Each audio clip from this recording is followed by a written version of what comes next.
Air traffic management encompasses all systems that assist aircraft to depart from an aerodrome, transit airspace, and land at a destination airport. Just recently, the Nigerian Airspace Management Agency said it deployed 4 standalone Jotron, high-powered, very high-frequency long-range communication radios to improve the air traffic system. On the program, we examine the impact of air traffic management on safety. A warm welcome to Aviation this week on Channels Television. I'm Bukola Jo Oketumbi.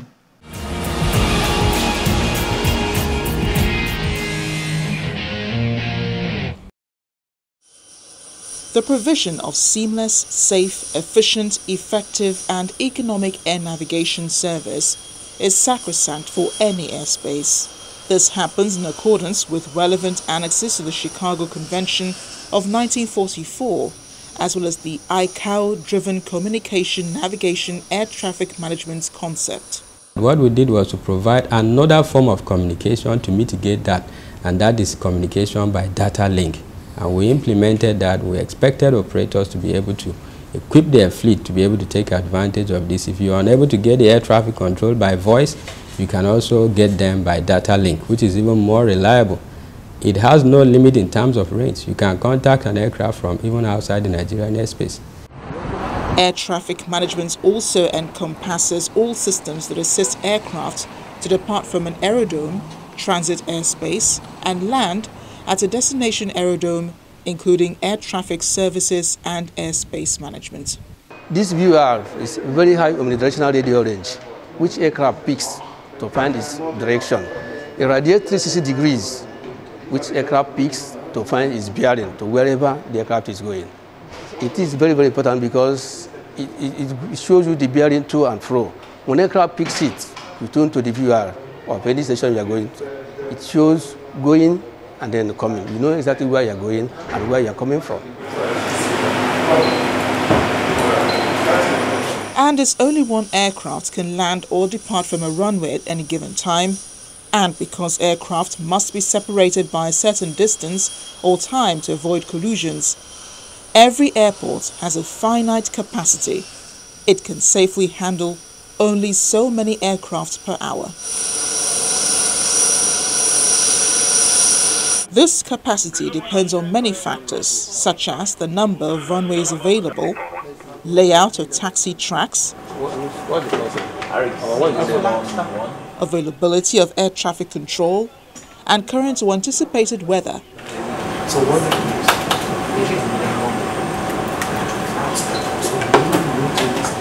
The weather can cause large variations in capacity. Strong winds may limit the number of runways available, and poor visibility may necessitate increase in separation between aircraft. The scope of this operation in Nigeria rests on the Nigerian Airspace Management Agency. Managing the airspace cannot be effective without equipment on the ground.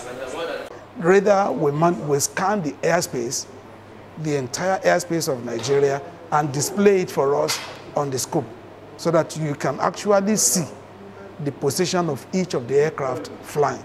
And with that, you ensure that the two of them doesn't get too close to each other. An instrument landing system enables pilots to conduct an instrument approach to landing if they are unable to establish visual contact with the runway. And just recently, the federal government announced that it has invested in multi-million-dollar instrument landing systems at the Lagos and Kano airports. The tools include the distance measuring equipment and VHF omnidirectional range. The DME is a navigation beacon, usually coupled to enable aircraft to measure their position relative to that beacon. Aircraft send out signal, which is sent back after a fixed delay by the DME.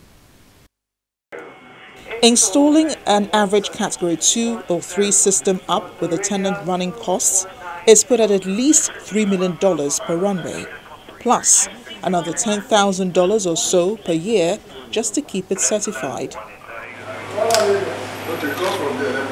For many experts, safety is cheap compared to one accident. So, in investing in the aviation sector, it means a lot more in airspace management.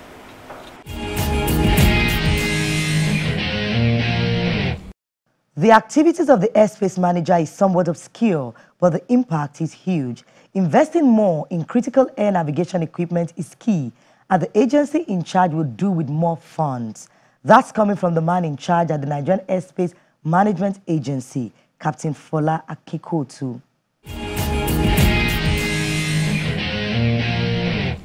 When you want somebody to cook around, you either look for NCA, the regulator, to say, it's like the policeman of the society, of the system. How many people know where our navigation equipment is? One of the key navigation equipments in the Lagos area, like I learned many years ago, is Atiju. It's in some remote place. I found out by pure accident. You pass it by, you won't notice it. It's like on a farm, but it's key to every safe arrival into Lagos. The ILS systems, the radar systems, very few people see it because they are not there physically for you. So, and I don't blame anybody for underappreciating NAMA, but for those reasons, we may not immediately see the benefit. But without them, without NAMA, we can't have a safe system. They provide communications, navigations, and surveillance, key to safe air travel. And I think that, if you excuse me here, I think NAMA is underfunded. We need to put in more money or find funds to improve on NAMA. If we do not really address the situation, we might get behind, which will be sad. Because today, ASECNA is going into ADSB based on cloud, based on space, they've signed. South Africa has signed. A couple of other stations in other countries in the south have signed. Namibia is the world's biggest multilateration deployed country in the world. So, as we make this, as we try to make steps, we must realize that other people are trying to catch up. So demand on our system is higher. We have the volume, and again I look at the possibility that China may over time have more billionaires than anybody else based on just population. Our population is there. People are good. We have to have more people fly.